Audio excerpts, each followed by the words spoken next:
Assalamualaikum warahmatullahi wabarakatuh. Nama saya Nabila Nuril Aulia dengan NIM 22070510 pada mata kuliah Big Data Analytic, unit Sabtu pagi. Baiklah, di sini saya akan menjelaskan tentang proyek saya yang berjudul Perbandingan Model Artificial Neural Network dan Gated Recurrent Unit dalam memprediksi risiko penyakit jantung berdasarkan gaya hidup. Jadi, tujuan penelitian saya mengambil judul ini yaitu yang pertama untuk mengetahui model deep learning yang lebih efektif antara ANN dan GRU dalam memprediksi risiko penyakit jantung. Yang kedua, untuk mengukur dan membandingkan akurasi serta performa kedua model dalam klasifikasi risiko penyakit jantung.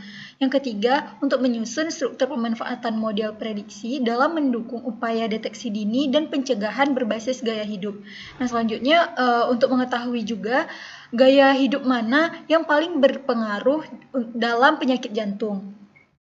Nah, jadi manfaat penelitian ini yaitu yang pertama untuk memberikan informasi perbandingan efektif model ANN dan GRU sehingga dapat menjadi acuan dalam pemilihan model deep learning yang tepat untuk prediksi risiko penyakit jantung berbasis gaya hidup. Nah, yang kedua, menyediakan evaluasi performa teknis model berdasarkan metrik akurasi, presisi, recall, dan F1 score yang dapat dijadikan referensi dalam pengembangan sistem klasifikasi penyakit di bidang kesehatan digital.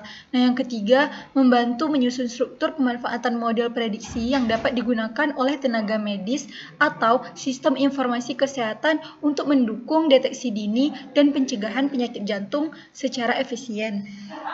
Nah, selanjutnya saya akan menjelaskan codingan saya yang sudah saya lakukan. Nah, yang pertama ada From Google Colab Import Files ini tuh bertujuan untuk mengimpor dataset yang ingin kita gunakan pada codingan ini. Nah, di sini saya menggunakan dataset hertz.csv.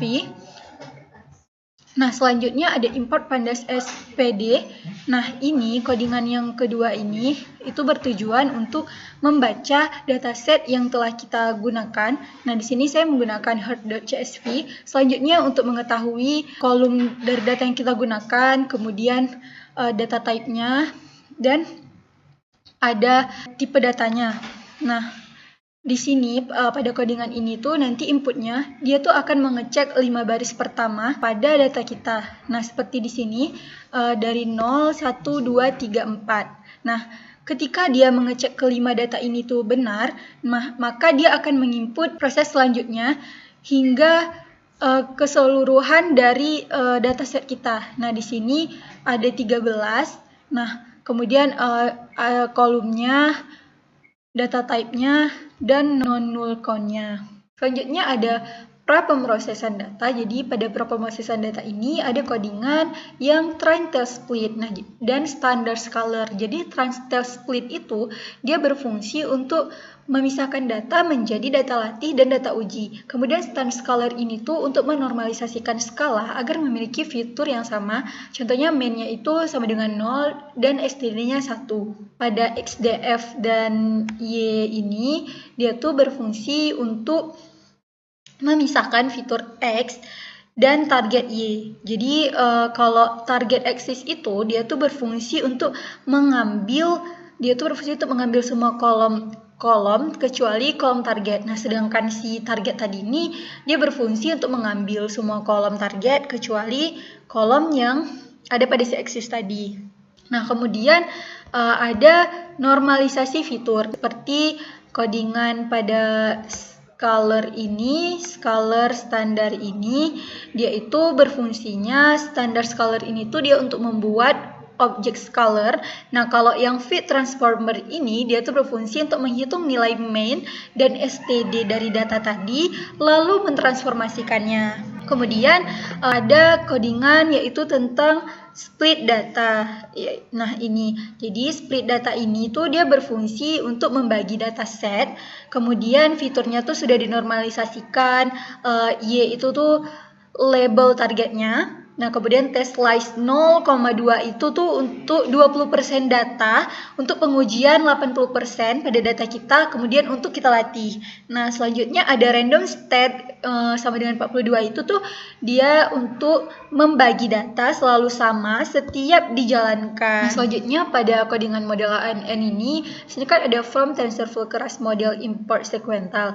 Nah, jadi sequential ini tuh dia tuh kelas dari si TensorFlow tadi yang berfungsi tuh untuk membuat model neural network ini tuh dia tuh bertumpuk layer demi layer secara linear. Nah, kalau misalnya from TensorFlow keras layer import dense itu tuh dia dense itu tuh layer neuron yang fully connected, artinya tuh tiap neuronnya tuh terhubung ke semua neuron layer yang ada sebelumnya. Nah, jadi pada codingan ini tuh kita bisa lihat densenya itu 64, kemudian functionnya itu menggunakan ReLU, kemudian densenya itu 32, dan dense yang pertama itu 1. Jadi contohnya tuh, nah di sini kan epoch-nya kan 100 ya, jadi 100 neuron, jadi batch size-nya itu 34 neuron. Jadi nanti di akhir validation datanya tuh X-test sama Y-test. Jadi kesimpulan pada codingan ini tuh dia yang pertama untuk membuat model sequentialnya, kemudian menambahkan dense layernya. Jadi layer hidden di sini tuh 64 neuron, kemudian 32 neuron sama outputnya itu 1 neuron. Seperti yang ada pada codingan ini. Nah, kemudian compile model. Jadi compile model ini tuh dia untuk menentukan cara belajar dan evaluasinya. Nah, selanjutnya fit latih model itu tuh fit latih model ini tuh dia melatih ANN itu dengan 100 epoch dengan batch size 32 dan dengan validasi. Nah, selanjutnya sama juga dengan si yang codingan model GRU ini, cuman bedanya kalau di GRU ini tuh dia menggunakan X-Train 3D, sedangkan yang ANN tadi itu dia menggunakan X-Train 2D ya.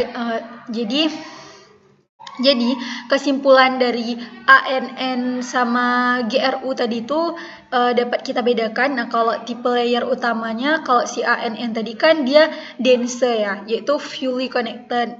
Nah, sedangkan si GRU ini tuh dia menggunakan recurrent unit. Nah, kemudian untuk inputnya, kalau ANN itu menggunakan 2D yaitu batch size sama future-nya. Nah, sedangkan si GRU ini tuh dia 3D, ada batch size-nya, ada time steps-nya, kemudian ada future-nya. Nah, kemudian kebutuhan reshape inputnya itu kalau si ANN ini dia nggak perlu. Nah, sedangkan kalau si GRU ini tuh dia harus di reshape pakai np.reshape. ANN ini tuh cocoknya tuh digunakan untuk data tabular biasa, sedangkan si GRU ini tuh dia cocok untuk data sequential, time series, atau bisa kita paksakan menggunakan reshape. Nah, ini epoch-nya sama-sama 100, batch size-nya sama-sama 32. Nah, ini outputannya ANN juga seperti ini. Nah, selanjutnya ada codingan tentang training model ANN dan GRU. Jadi di sini from Scalene Metric Import Classification Report ini tuh dia tuh berfungsi untuk menghasilkan laporan metrik klasifikasi seperti precision, kemudian ada recall, F1 score, dan akurasi. Bisa dilihat pada outputnya, ini precisionnya, recallnya, F1 score-nya, kemudian supportnya. Nah, jadi kemudian YPRED ANN model ini tuh dia tuh menggunakan, jadi dia tuh ngetes kalau misalnya di atas 0,5 kita tuh jadi keluarannya tuh 1. Jadi kalau di bawah 0,5 dia tuh 0. Kesimpulan pada codingan ini tuh yang pertama predik ya.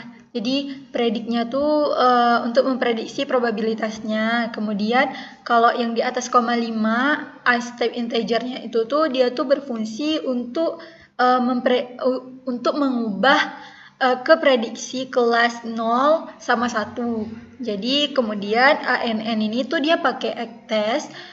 Kalau misalnya si GRU ini pakai X-test juga, tapi X-testnya tuh pakai yang 3D. Jadi itu yang membedakannya. Outputnya dapat kalian lihat seperti ini keluar precision, recall, F1 skornya sesuai dengan yang kita perintahkan. Decodingan ini tuh untuk prediksi label dari masing-masing model. Nah, ini tuh untuk mengetahui metrik import akurasi skornya tuh dari model si ANN dan GRU. Nah, di sini kalian bisa lihat perintahnya YPRED ANN, NP, ANN model prediction, ACTEST sama axis.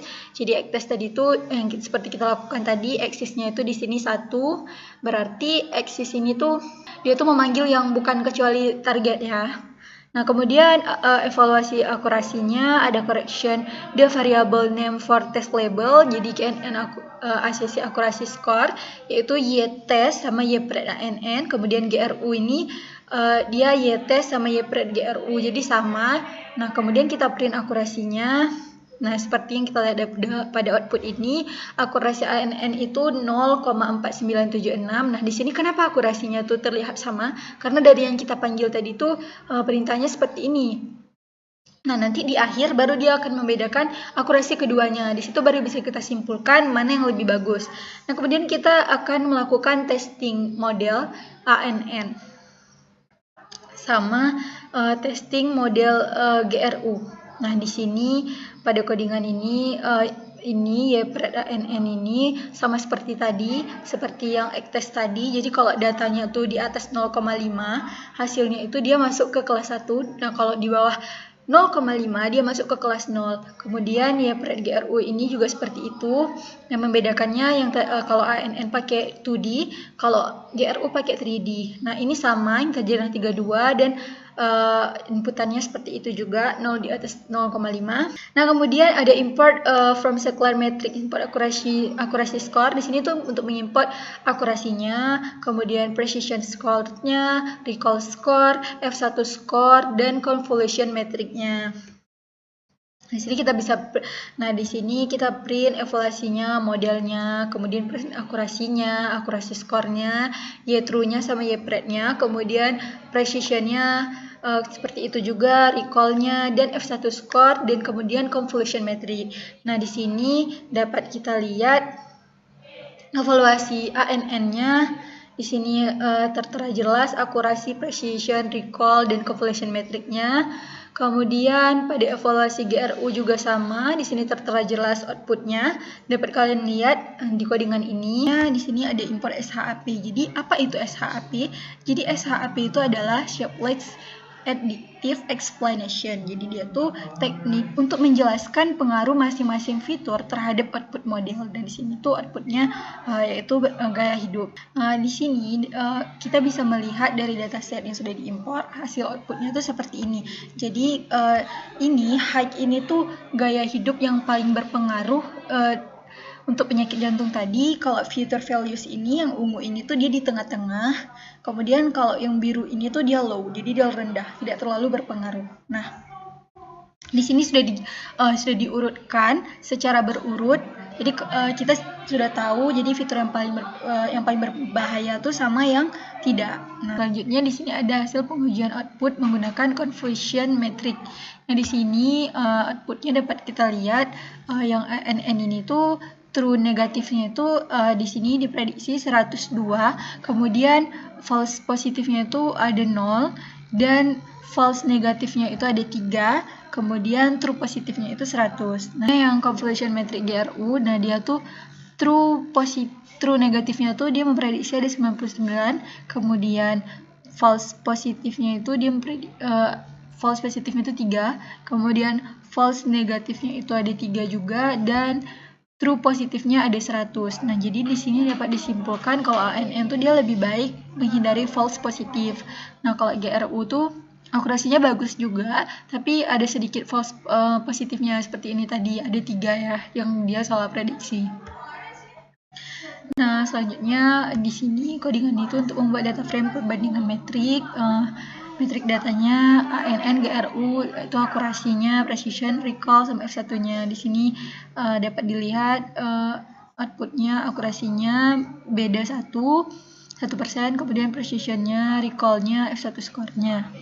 Yang terakhir, yang selanjutnya, fungsi codingan ini tuh dia tuh untuk menampilkan akurasi akhir dari semuanya, dari ANN dan GRU, dari dataset yang kita import tadi, untuk mengetahui akurasi akhir dari masing-masing kedua model ini. Nah, di sini dapat dilihat bahwa akurasi akhir model ANN versus GRU-nya, kalau ANN itu akurasinya 98,54%, kemudian yang GRU 97,0,7%. Jadi di sini walaupun perbedaannya hanya 1% ke atas, jadi dapat disimpulkan ANN ini tuh lebih unggul dibandingkan GRU dalam memprediksi penyakit jantung berdasarkan gaya hidup. Nah, itu tadi penjelasan codingan dari saya. Selanjutnya dari penelitian atau proyek ini yang dapat saya kembangkan karena penelitian terdahulu saya tidak akurat atau spesifik seperti judul ini. Jadi saya akan menjelaskan di sini apa saja yang bisa dikembangkan dari proyek ini. Yang pertama yaitu perlunya untuk memperbesar ukuran dataset, kemudian melakukan optimisasi hyperparameter, kemudian menambahkan regulasi, menerapkan key-fold cross-validation, membandingkan dengan model deep learning klasik, kemudian mengevaluasi fairness model, dan selanjutnya merancang skenario implementasi di dunia nyata. Itu dia penjelasan dari saya. Jika ada kesalahan dalam berkata atau ada pembicaraan saya yang kurang dimengerti, saya mohon maaf. Saya akhiri. Assalamualaikum warahmatullahi wabarakatuh.